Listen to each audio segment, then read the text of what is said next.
पुढची बातमी बुलढाणा विधानसभेच्या जागेवरती महाविकास आघाडीतील काँग्रेस आणि शिवसेना उद्धव बाळासाहेब ठाकरे सेनेनं दावा ठोकलाय। बुलढाणा कुठल्याही परिस्थितीत सोडणार नसल्याचं दोन्ही पक्षाच्या नेत्यांनी सांगितलं।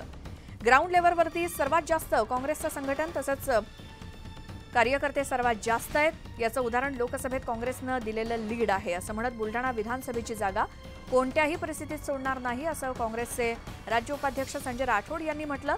तर प्रत्येक पक्ष निवडणुकीच्या वेळी असा आग्रह करतो आणि आम्ही बुलढाणा विधानसभेवरती आग्रह धरलेला आहे।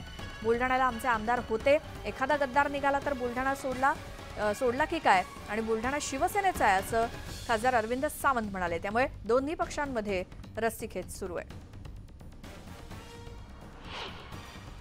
बुलढाणा मतदारसंघामध्ये काँग्रेसचाच उमेदवार या ठिकाणी निवडून येऊ शकतो, कारण काँग्रेस पक्षाची ताकद ही बुलढाणा विधानसभेमध्ये सर्वात जास्त आहे। त्याचं उदाहरण म्हणून लोकसभेमध्ये आम्ही जो लीड दिला ते तुम्ही बघू शकाल। आणि ग्राउंड रिपोर्ट वर जाऊन चेक केलं तर सगळ्यात जास्त संघटन आणि सगळ्यात जास्त कार्यकर्ते हे काँग्रेस पक्षाचे बुलढाणा विधानसभामध्ये आहेत। ज्यांनी त्यांनी जागा मागावा त्याचा त्याचा प्रश्न असतो, परंतु ही जी जागा आहे ही जागा आम्ही कुठल्याही परिस्थितीमध्ये सोडणार नाही आहोत, कारण ही जागा काँग्रेस पक्षाची जागा आहे आणि इथे आमचं संघटन मजबूत आहे। निवडणुकांमध्ये प्रत्येक पक्ष असा आग्रह धरतोय ना, त्यांना आग्रह धरला म्हणून काय झालं? आम्ही आग्रह धरला, आमचे जिल्हा प्रमुख आहे, संपर्क प्रमुख आहे, सगळ्यांनी आग्रह धरलेला आहे बुलढाण्याचा। मी आज आलोय, बुलढाण्याच्या मोर्चाला आलोय।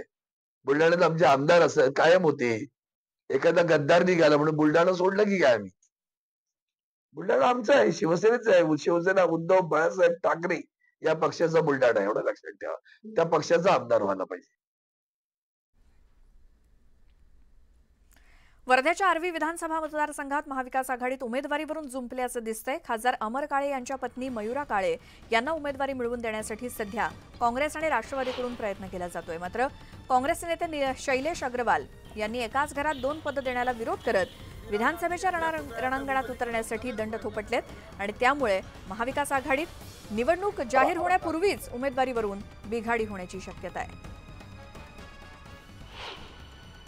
महाविकास आघाडीत खरं पाहिलं तर लोकसभा ही वर्ध्याची जी लोकसभा आहे ही काँग्रेसची होती। ही वर्धेची लोकसभा राष्ट्रवादी या ठिकाणी लढली, तर आता खऱ्या अर्थाने राष्ट्रवादीने मोठं मन करून चारही ज्या विधानसभेच्या जागा आहेत त्या काँग्रेसला सोडायला पाहिजे। काँग्रेसने तशी मागणी सुद्धा केलेली आहे, म्हणून या ठिकाणी चारही विधानसभेच्या जागा आर्वी, देवळी, पुलगाव, वर्धा आणि हिंगणघाट ह्या काँग्रेसने लढाव्या अशी आमची काँग्रेस जनांची इच्छा आहे।